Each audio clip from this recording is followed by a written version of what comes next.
Yo, greetings everybody. This is Wesley Peppins, the Art Lexcia podcast. This is episode 132.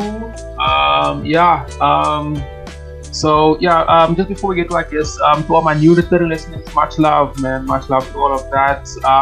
Please check out, I'm working on Gennaro Talks Football podcast. Recording like twice a week. We talk everything football, so look out for that. That is definitely on YouTube. And the African Genius that I do with Uncle Asal Devolan, that playlist is up on the channel as well. So please look out for those. 10 dope ass episodes.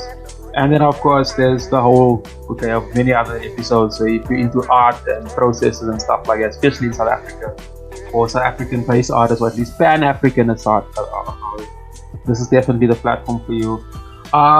Just before we get into our guest, I swear it's like 48, probably 50 degrees where I'm sitting right now. Yeah, it's hot today, but we love the heat. My brother, are you doing my thing? Yeah.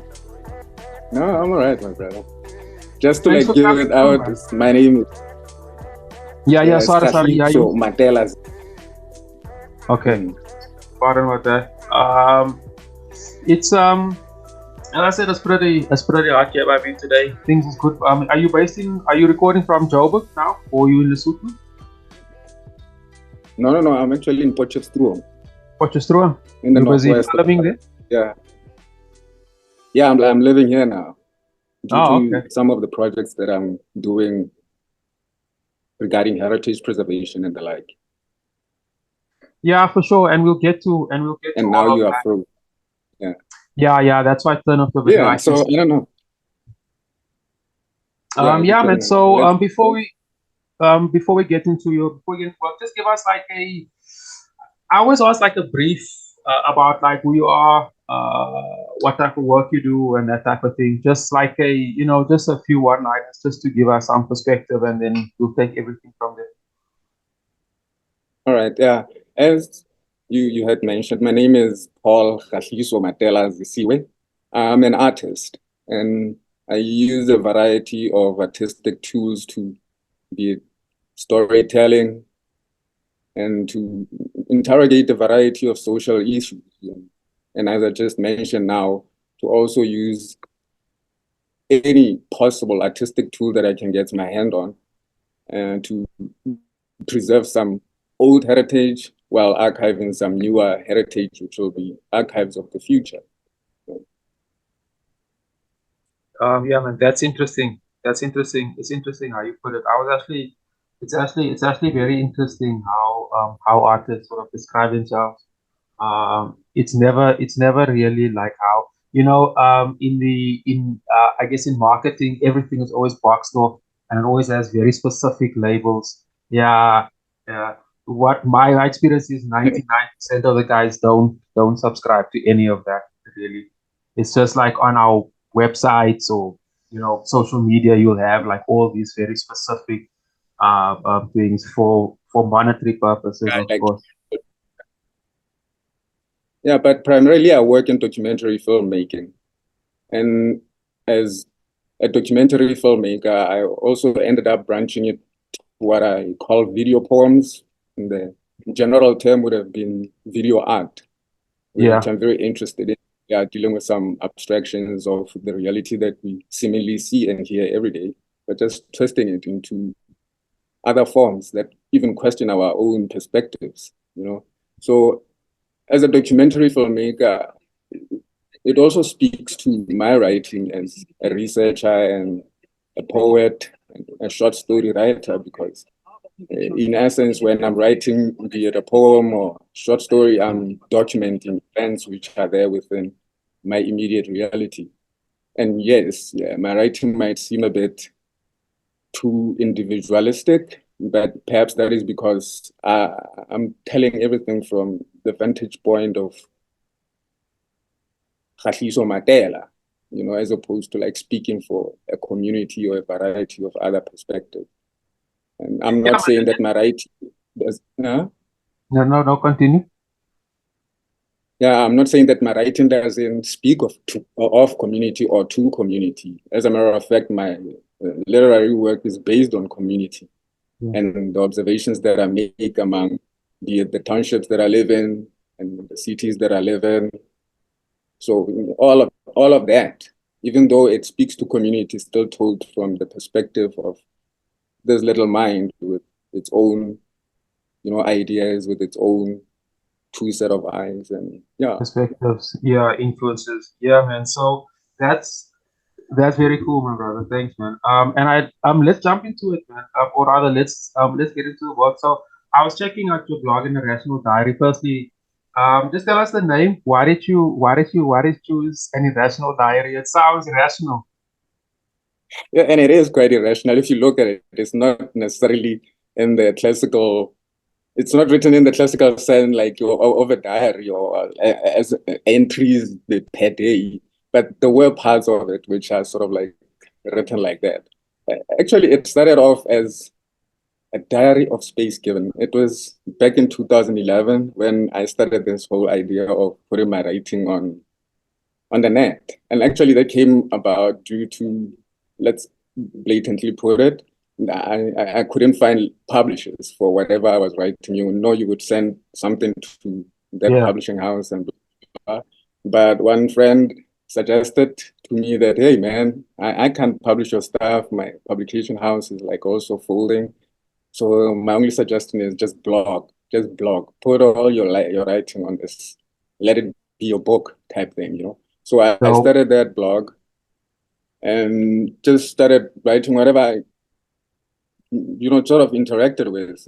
I would even so write about what type of music meaning were you sessions that writing? I attended. Were you writing essays? Was it opinion pieces? Was it poetry? What type of writing was Yeah, you see now that type of classification also, I don't know how to mold myself within it. Because as I do say, I used to like go to gigs and I'd be watching tabs, like flipping his rhymes, and I'd be mesmerized and write a piece about it. I would be watching Leseo's poetry performances. I would be watching anything at the Freedom Station and write about it. And I would go to a gallery and see some paintings and write about my feelings about the work, and then I end up putting it on my blog. So it wasn't really like sort of opinion pieces, which I don't know, it sounds kind of like academic for me or something. it? Yeah, I Yeah, hear it you. was more like expressions of what I felt at any given time. And Yeah. obviously, over the evolution of the blog, it started developing a kind of character now. Uh, And it was then associated with, being it like reviews of other people's books. I uh. even do reviews of other people's documentaries and the like. So there's quite a variety of writing that goes into that blog, which is That's like my interesting. public. Yeah. That's that's interesting. When you say you couldn't find a publisher, um, was that I mean, clearly that led to that led to another part. Yeah. So where was it that you decided that you had this large volume of work that you want to move into film, and like what was it about the work that sort of inspired the story? It's like, okay, I'm gonna do I'm gonna use the camera for this one or whatever. I can't say there was a point where the body of work that I created, especially the literary work, uh, guided me towards the filmic work because they were all happening simultaneously, if that's what I could say.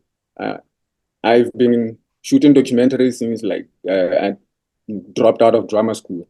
And then the first documentary that I did was based on my trying to understand street kids and their lives in Pretoria. Okay, I had met a couple of them on the street and they lived in this abandoned building, which happened to be the res for one of the reses for Pretoria Technicon at that time.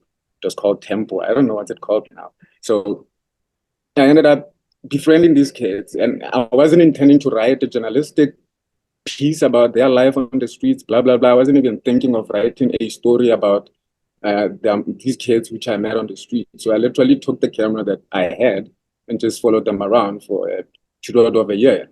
And then from there, I would suppose then that that audiovisual record of their existence in itself became something that I couldn't even try and manipulate through textualizing it or making it into a book. I just like had it as a filmic and audiovisual record of their lives.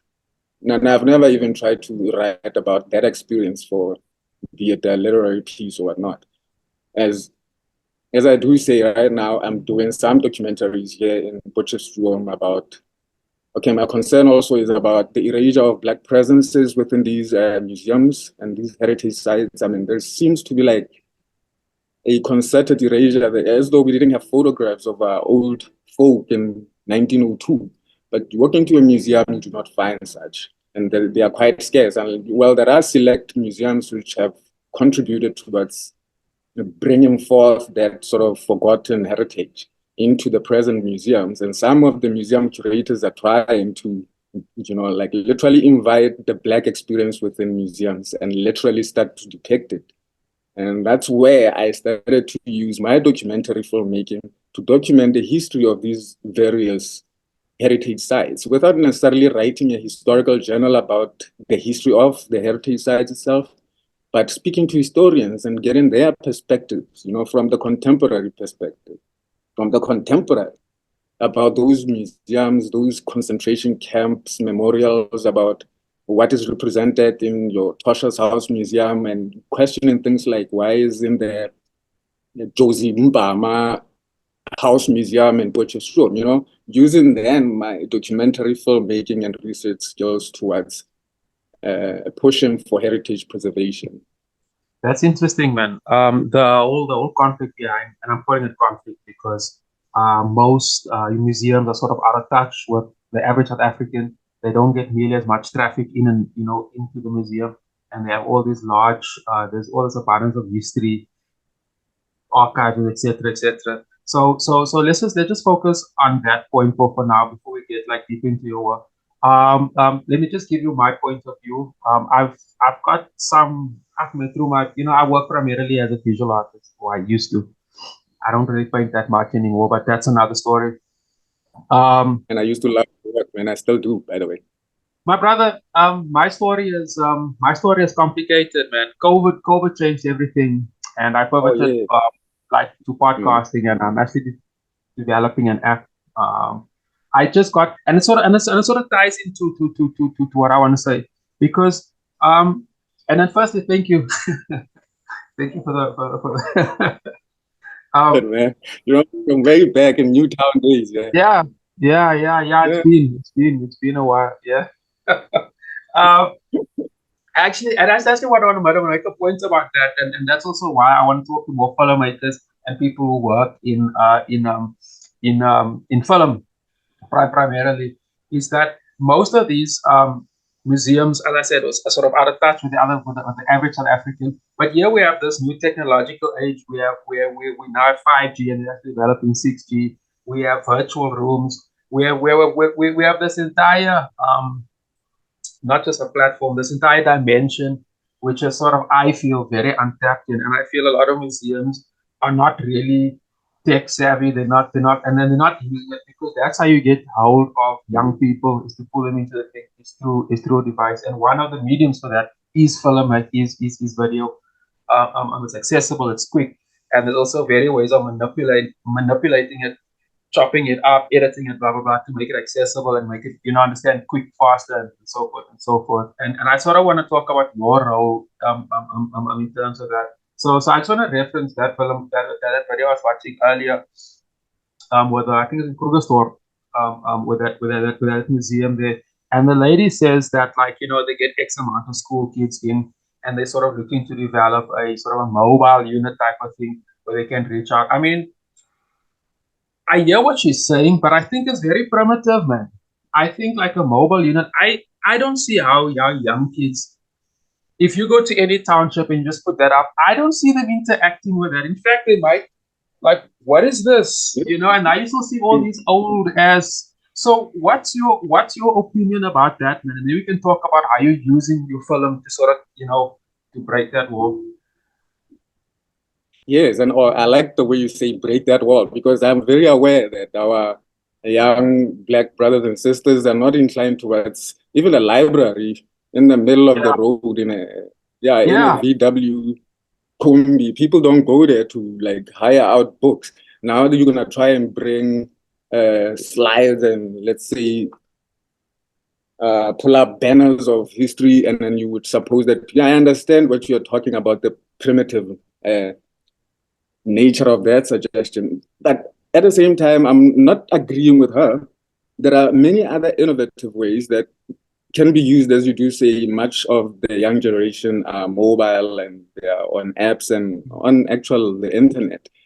And integrating all these new technologies in the whole museum culture, the heritage preservation culture. I mean, even the technology itself is working already within archaeology of those, be it the concentration camps. Now those technologies are helping to identify some of the remains, DNA tests, and blah, blah, blah.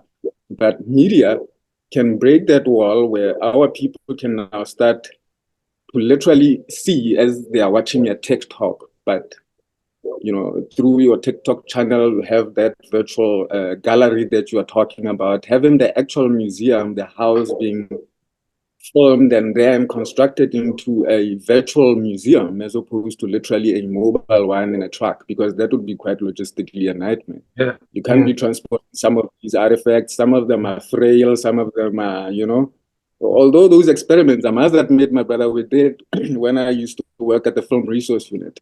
And there, when we were doing what we called audience development campaigns, we would literally go then to be it Mofolo, Dube, or any other township, and put up a screen at night and 16 millimeter projector, and like set up the whole thing with the assistance of some of the interested youths in that township.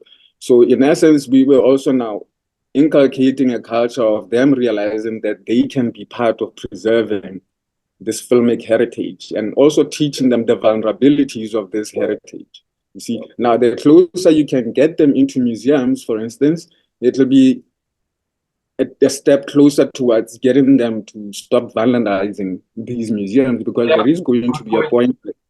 There's going to be a point where this cancel culture is going to evolve to a vandalistic campaign where many of these heritage sites will be deemed un-African enough or non-representative enough, to a point that our uninformed or misinformed brothers and sisters will go and start banning the Fort Tracker Monument or something without actual proper exposure and understanding of the importance of the brutal history that this thing represents, and all those kind of dynamics that go into an appreciation of the past in whatever form it comes in. So yeah, the argument of creating mobile museums can be extended. It doesn't have to be mobile museums, At least with documentaries, it's more mobile than if I have filmed that museum and given it a bit of history from the head curator and make it a 25-minute that can be on YouTube. Eventually, a child in Kanana sees it and says, whoa, I didn't actually know what was happening in that prison, that actually it was a black people's prison, even though it had a bunch of whites. All those kind of historical facts which somehow never got to be known. All of a sudden, through that little documentary, they can now be exposed and then entice a newer generation of museum and heritage lovers. Let me actually ask you, Sambi, in working with all these museums, do you get a sense that they're interested in expanding, in growing into this sort of tech buzz, or do you still feel they're a bit rigid? There is an extreme rigidity. For instance, you are speaking of this documentary about the Klerksdorp Museum. The first one that I did here in Potchefstroom is about the three sister churches, the NG churches. Since their establishment in the early 1800s, the church split 3 times, and that is often overlooked in history. And one of the last split was where the white congregants decided that they do not want to commune with people of color. And then this knowledge is there among the predicants and the domineers who are sitting in the synod, the people who are, let's say, the governing bodies of this mother church, which was also a state church. And then now going to museums to go uncover the archives of all these things, you meet a whole lot of old school curators. I'm telling you, like Danis and Uoms, who just don't understand why a black kid would be interested in telling a story of an Afrikaner kerk. without realizing that I'm connecting the dots. So that first opposition from the curators themselves, having to beg for access to archives and them assuming that I'm not going to be careful enough, that is also another thing that we face.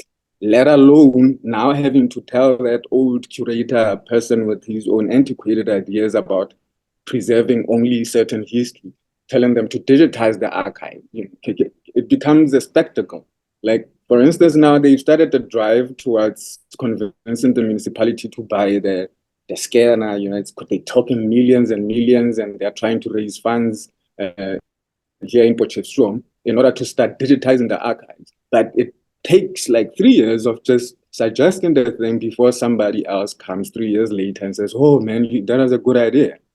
So And we in might 3 years, we might say, technology has moved. yeah, it takes too long to change. Yeah, yeah. And Yeah, one of and by the the time issues, technology they catch up with it, it's already yeah, like it's too late. far away. Yeah. Uh, The thing you just suggested is hmm. because tech is moving at a rapid pace. Yeah. That's actually a frustrating. That's actually a frustration that's shared by many thinkers, Hmm. which is why I sort of wanted And to also the raise. lack of and also the lack of including younger generations within the That's echelons the of point these I wanted to museum bring in. authority. That's the point I wanted to Yeah, bring in. because Yeah, but yeah, continue. No. Sort of yeah, continue and there is around also that including young. there is a reluctance among those old historians because they also have that I do not know. We can call it pride of knowledge or experience or whatnot, where they feel like they were there and during those times. So it's their right to preserve these things. And the generation of today, we are so finicky. We don't understand the historical value of all those artifacts. They really assume that we are just internet junkies, people who do not want to see a vellum boss of painting hanging in an actual museum. So that reluctance among the elderly generation, especially of heritage preservationists, is also hindering this progress towards the digitizing of our archives. And obviously, there are artifacts which cannot be digitized or 3D printed or whatnot. They still need to be authentically there in order for them to represent the time and a period and a culture. But things like photographs, you know, those things should be long digitized. And then it will only take this older generation of heritage preservationists allowing for the newer generation who are tech savvy, who are clued up about these new apps, who are even more now. All of a sudden, most of my generation are concerned about the destruction of these heritage sites because really, some of us are not as yeah, we really want to help preserve history. So if they can just start allowing this generation of young, tech-savvy heritage preservationists to work together and collaborate with those knowledgeable older people, it could make for a wonderful new wave, I think, within I the whole wanna museum. I wanna sort of expand about your role in all of this and where you sort of placing yourself and like the work you are doing around that. But before we get to that, I just wanna raise another point about like the let me just say naivety towards tech. I just wanna raise this point. Like I've noticed this on this platform because I try to talk to everybody, man, from your music to the written word and so forth, visual art and so forth. And there's a consistent naivety. Last year, the beginning of last year, in January, around about this year, this time last year, I was trying to do a series on AI.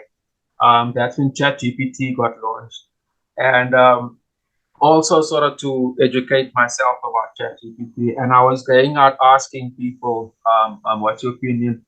Nobody really gave it, you know. And then later on, a brother obtained art. They're doing like fucking great work, man. You must check them out. They're digital art gallery. Um, he actually was telling me that some artists were actually now all of a sudden getting depressed because ChatGPT is they generate so cats that's making a living of portraits is almost null and void. Like I can just prompt ChatGPT to do a better one quicker, and I found that story very interesting because from being naive to what's happening to being depressed to what's happening. Those are very two extremes over a very short period. And there's so little knowledge based around that. And like I've noticed that, as I said, cross board, man. Do you get a similar sense in working in your space about that? Yeah, I get that similar sense. Possibly I was one of those guys who last year didn't really get the gist of why Hollywood producers were fighting and, like, Yeah, what is happening? And now this morning, incidentally, I was watching this documentary about, well, what do they call it? Sora, OpenAI Sora, the one that actually creates scenes and actual shots yes. out of Yeah, man. Yeah, man. prompts, like Yeah, textual prompts. It's an yeah. yeah, like literally showing us that AI is replacing the drone operator, the camera operator. It's Yeah, man. replacing the animator. It's replacing a whole lot of like personnel within the film industry, and that in itself left me a bit, hey, what, depressed for a degree, but not necessarily like, it made me think. Yeah, but yeah, I get maybe that depression and whatnot, the extreme of it. And I also think that it has to do with the rapidity of this transformation, because literally 9 months or 10 months is quite a short space of time for an artificial intelligence to have amassed so much capabilities, meaning that within the next 6 months, as much as it, I think we're going to see a telescoping of how AI is going to evolve to a point that this thing will be evolving every little second to a point that we are not going to catch up with it. And as artists, yes, I would suppose that. There's And also I suppose that. no, continue. Yeah, and I'm supposing that as artists, we also have to be cognizant of this evolution, which is totally rapidly outpacing any of our human other developments, and maybe finding ways of integrating AI into art practice could have been a solution, but that is also questionable because it seems these software can literally do a better painting than Van Gogh. The other time I was hearing that an AI or finished one of Hemingway's 2 lines or 3 lines that he wrote, and then the AI made an entire short story from Hemingway's lines. So all that kind of things are like, hey man, they are freaky. It's actually quite there. I mean, I'm sure you've also read like it's also like the Beatles released a new song not too long ago. I mean, John Lennon died in the 80s. So and it's getting smarter and smarter. I sort of want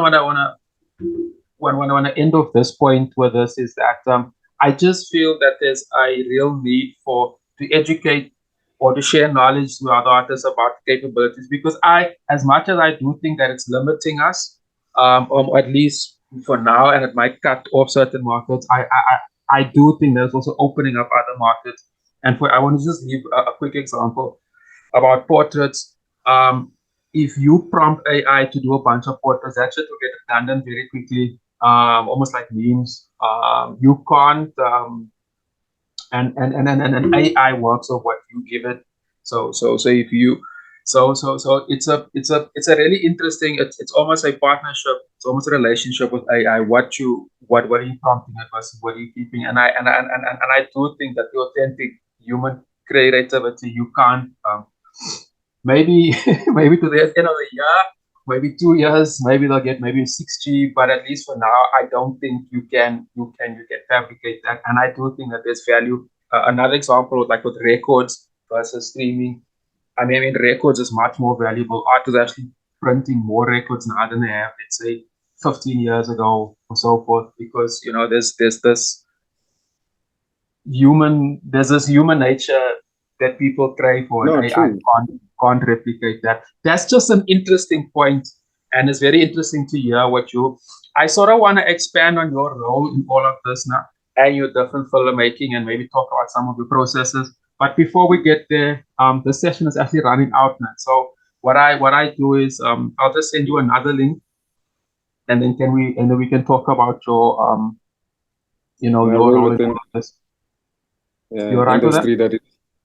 Yeah, no, that's cool. It'll give me a time for. Cool.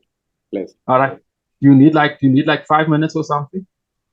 or because I I'm like gonna a do it minute, so immediately. yeah, do it immediately. That's All fine. right. Cool. I'll wait for them. I'll admit, look, Uh, I will admit that I'm a Luddite in many regards when it comes to technologies, even the ones that I'm using. But as I did say a bit earlier, that as a filmmaker, much of my content eventually ends up online, which is the domain of artificial intelligence. Literally, my creative work will enhance what you might call the data assimilation and accumulation of this artificial intelligence to yeah, even find out more about humans than it already does. yeah. But similarly, as much as an artist, I'm concerned about how AI will change, I might say, the spiritual dimensionality of my artwork. Will AI be able to produce an artwork that can seemingly speak? You get what I'm telling you? Because I'm there not are so. paintings you watch that you look at perhaps in a museum or in a gallery, and somehow the artwork in itself has the language of the artist. And that language in itself, it could be their song or their pain or their what, but somehow when you're looking at this artwork, you feel that human connection. Now, my question now becomes, well, an AI producing something similar to or completing Van Gogh's unfinished painting, will that painting in itself still have any of the spiritual dimensions which Van Gogh would have imparted? I think the short answer is no. But Yeah, I think that's for now. If there's one thing, look, I'm also no tech guru, so I'm only talking about what I'm reading and what I'm talking yeah. to other people. But my understanding is that the AI is what is that the AI is working with data that's already out there. So it can only work with that. It can't. I don't think it can. I don't think it can. I don't think it has a soul, basically. But I think my. Hello, you still there?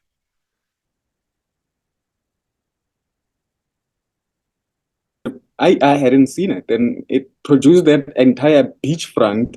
It produced Nigeria, a street scene in Nigeria, and I don't suppose that an AI it just took a whole lot of pictures from people's phones or whatnot in order to create a projection of Nigeria in 2045.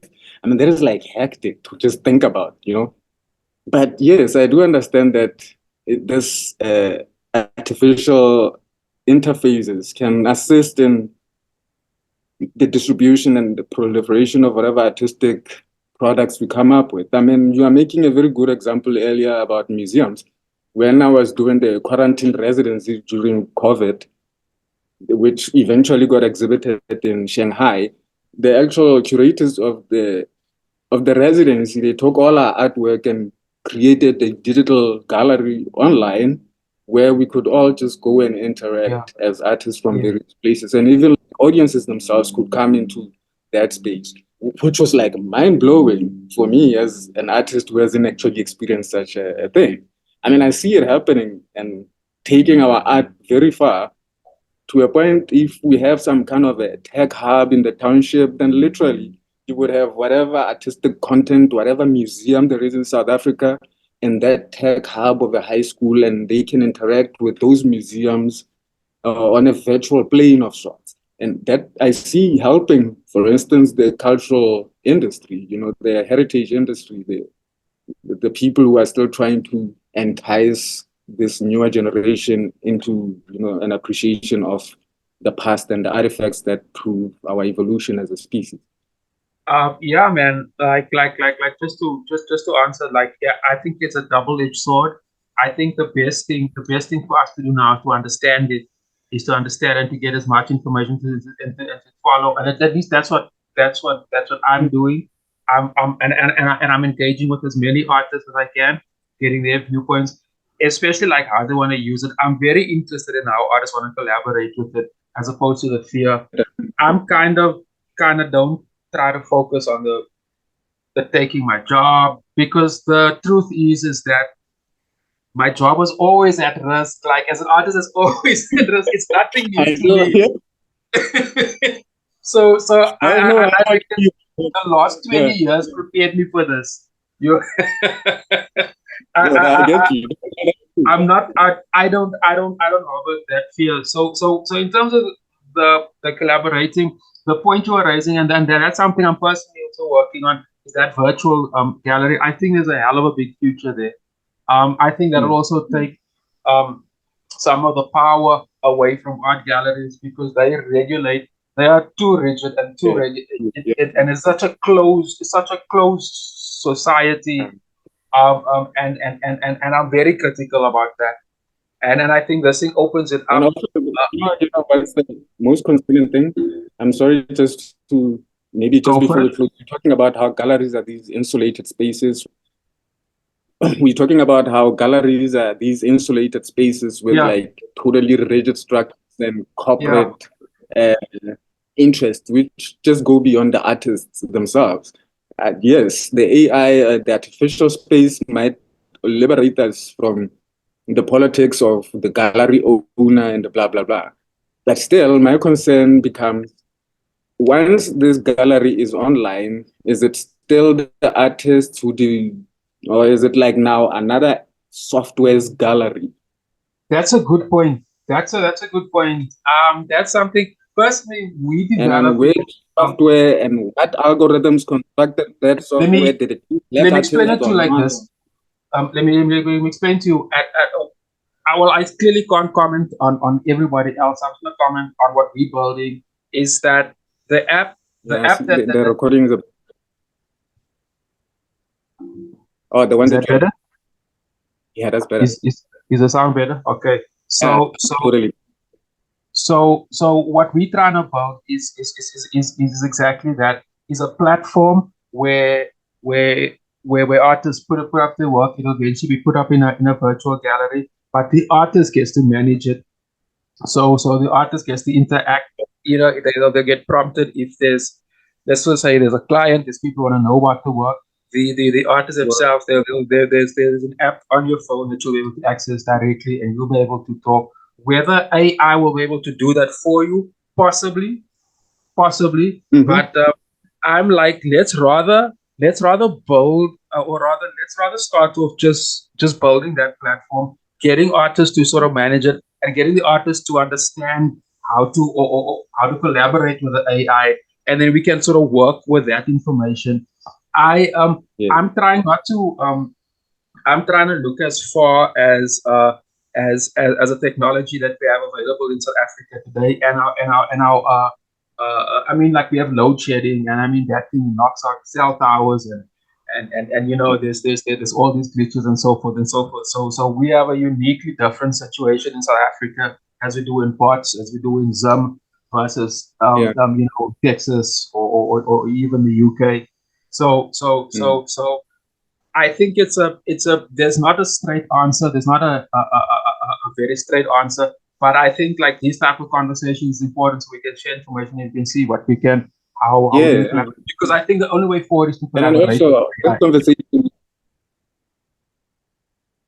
yeah, Yeah, go for it. this conversation needs also those antagonistic perspectives. Yeah, you are pro collaborating with artificial intelligence, but as we have seen the evolution of it, be it in the States and the profiling of Black brothers and sisters, and how this artificial Yeah, there's a intelligence big racial bias around it, for biases, sure. yeah, For sure.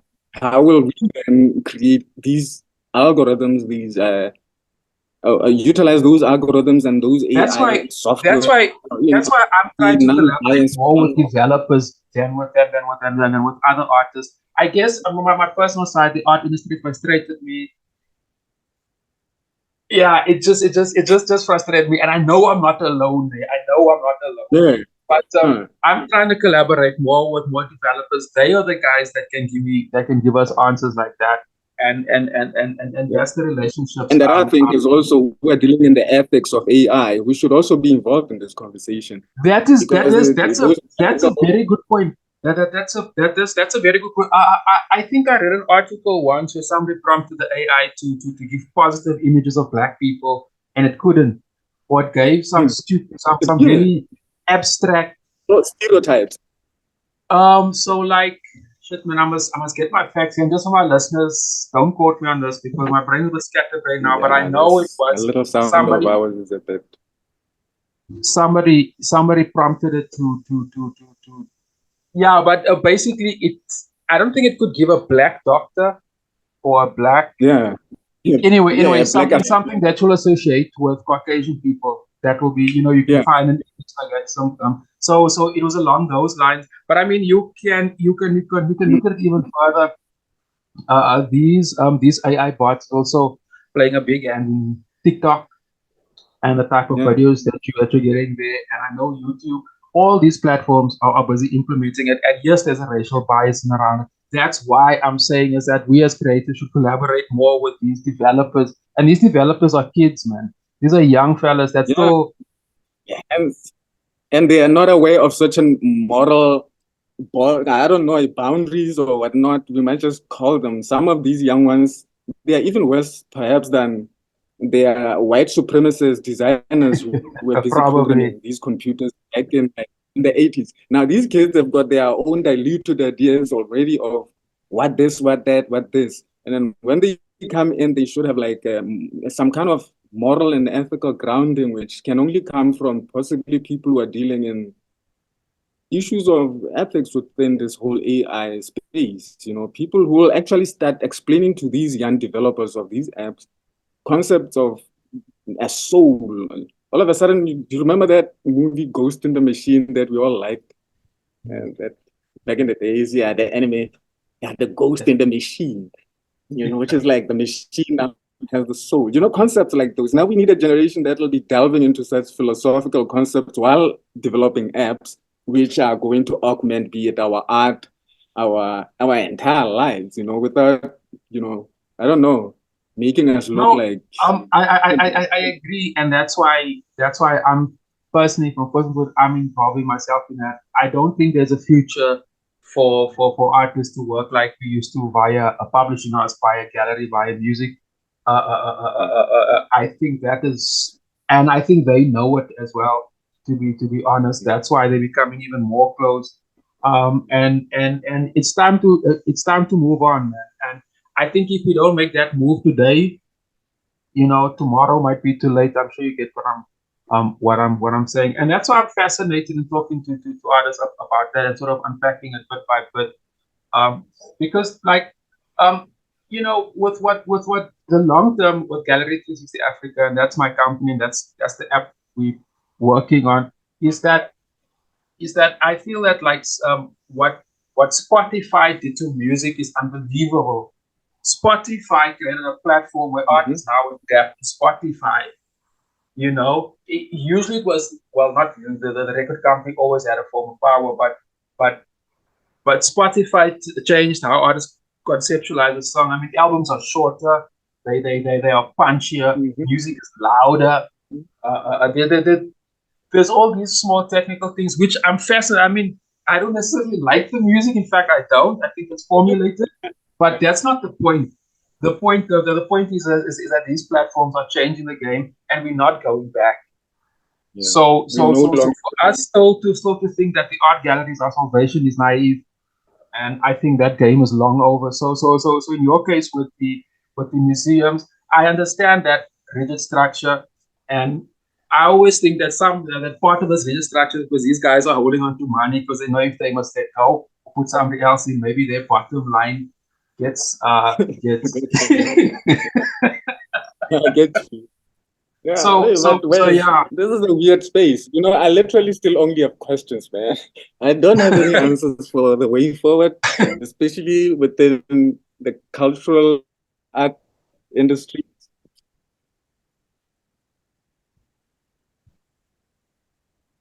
Yeah, our audio is a bit finicky now. Yeah, and I Yeah. also think just a Let me just share this dream with you. This is Yeah. what this is. If you were a sportsman, let's say you play football, you play for the national team. You play at FNB. That's 90,000 people, right? If you fill up 90,000 people, it's considered a huge achievement. Art Artists, if we do shows, if we get 100 people, sometimes it's a lot of people. I think that this digital platform, like we can attract 90,000 audience, 80,000, 50,000 people, Yeah, and because get to that everybody can point. access it Yeah, true. via their phone, and everybody. I mean, people fall in And love on their phone. They yeah, meet their future partners. They even know some women can even track the pregnancy. We This yeah, is on the my phone. yeah, this is, I guess, my best friend, if you want to put it to like that. And I think this is where the future of the museum is, as Yeah. well, is the virtual space. That's my No, no, point. no, man. Yeah. Yeah, it's your best friend and it's a spy in a pocket, as one person used to say. It is. Yesterday I got prompted. My phone told me that it was on for 12 days straight, and I need to restart it. And I was shocked. Like like like 12 days. Oh, Like, what have I been yeah. saying or doing? Like, how much data? like So like how it is, no, it's not a conspiracy that this thing is listening to you and it's it watching you is and whatnot. It is a always. gadget. You know, you pass a Wi-Fi spot, it wants to upgrade itself and its Yeah. software. It's like wanting to catch up somehow, even when it's just sitting in your pocket. So yeah, no, it's a beautiful gadget, even though it could be, as you say, a double-edged sword.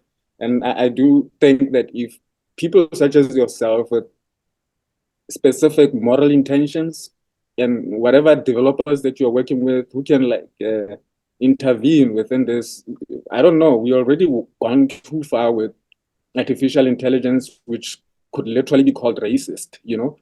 So unless we somehow come up with some of these newer programs and apps or whatever's which have got some kind of boundary and awareness of multiple cultural experiences, not just Yeah, thinking that there's no Africa in any of that. From a Pan yeah, African perhaps it's perspective, up to us as Africans then it's up to us. And to I was gonna say that, like, we can't wait for China. China's not gonna do shit, bro.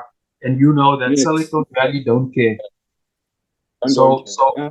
so it's up to us, and we've always been. I always find it so crazy. If you remember the Arab Spring in the late 2010s, 2011, there about, Mhm. Yeah. Facebook was used as a revolutionary tool. Yeah. That was what, 10 or so years ago, maybe Yeah. more, 11, 12 years ago. But, Like, Facebook has evolved from a revolutionary tool to, I don't know, the devil stealing my information. I think that's fascinating because I think the same will go with AI. AI will yeah. evolve over 10 years. Like, what it represents today is not what it's going to represent in a few years' time. And just like, you know, I think the alt-right, more than anybody, adapted to social media much better than the so-called left wing, or the alt Yeah. left. Mhm. Look at right wing politics. It's rife all over Europe. I mean, look at Italy.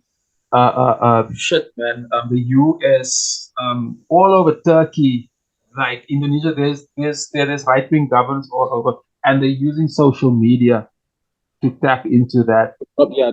To propagate their messages. Yeah. We can't, my thing, as artists, we can't sit here and complain about it. It's time Yeah. to develop our own thing, because, I mean, what I find so ludicrous about the argument, people always say that alt-right are buffoons and this and that, and maybe they are, maybe they IQ this and IQ that, maybe they're right, but look how popular they are. You can't fuck with that.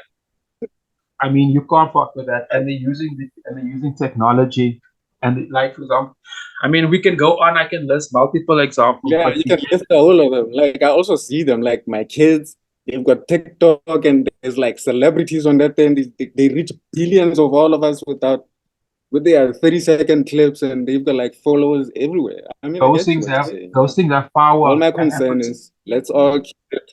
Let us So control this so that's power why somebody before. like yourself who's producing video, you also have a very, very interesting position where you can also manipulate the video, the content, or maybe to say the And storytelling. the messaging of that content. Yeah, man. You see, that's my thing. I Yeah, mean, like it's from a a podcaster, responsibility I for know us. that it is As a the content possibility, creator, man. as the content creators, One thing, just my closing point on all of this is that, like, I know as a podcaster, these platforms love content.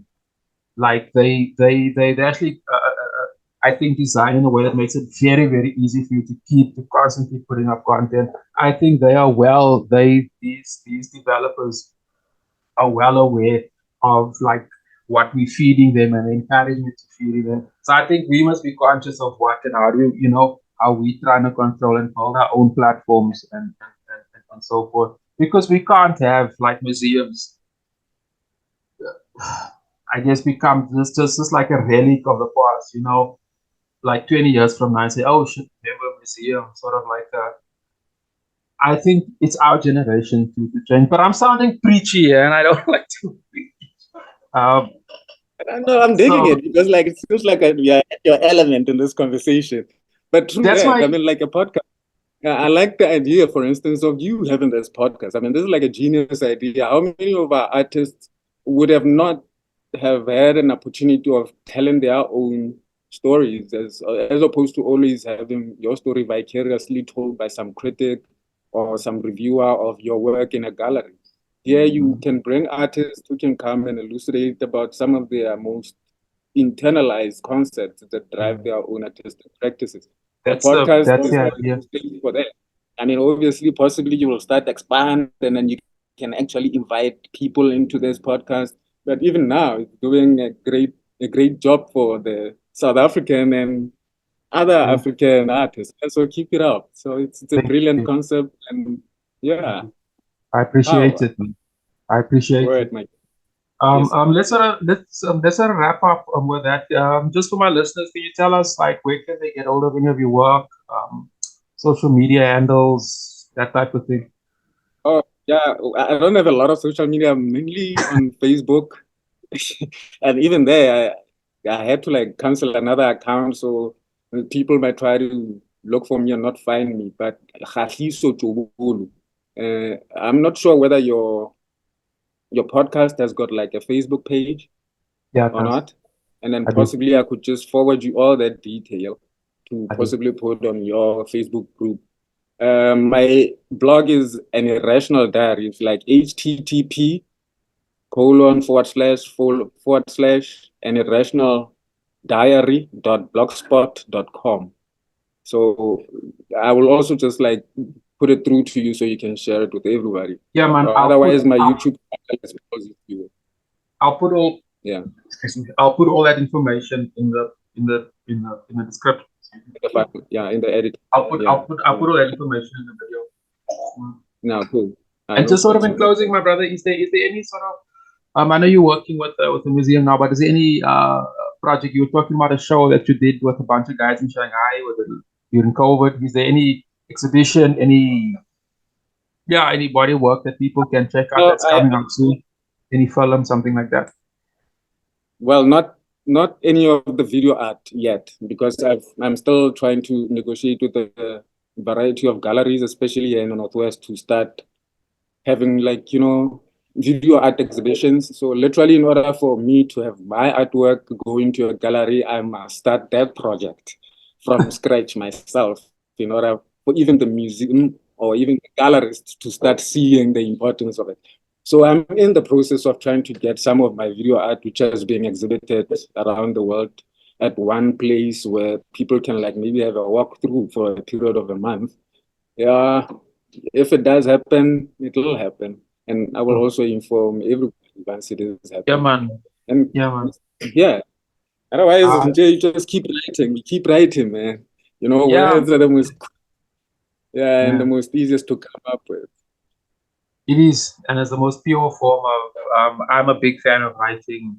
Poetry, I think, is played such an important part in my life. Yeah. I think poetry, more than anything, has shaped me. art is great. You know, like we love this thing, and I mean, this thing as in this industry drives me Yeah, crazy though. But like, uh, yeah, it is. Yeah, it yeah, is crazy. it does, And man. But the literary brother, world in itself, online, it could find itself in trouble. And I'm hoping that writers see what's coming. I mean, yes, we are talking about translating most of our classics to indigenous languages without having actually talked about why our indigenous languages still use Western alphabets, but then we pursue concepts of translation. And yes, maybe they will also be now topics within the context of AI, and how will AI then start translating sort of our literature recognize that. into indigenous language? Yeah. That's a Anyway, that's a great thanks for the feedback. that's a very good point actually. Yeah, yeah, Yeah. that's actually a very good point. But my brother, thanks a lot, man, for sharing your ideas and thoughts and and views on everything. Like you were saying, I think it's 110 degrees hotter. I think today's gonna be a scorcher. It is already a spot, and I'm supposed to be leaving. It's insane here in Koch, and it's humid because of the rivers and the dams. So it's like, yeah. But yeah, Yeah. it was beautiful talking to you, my brother. Thanks, And my keep king. up this beautiful. Thanks, keep my up. king. I'll be in touch with regards to when I publish the episode. All right, cool. All right, one love. One love. Yes, I.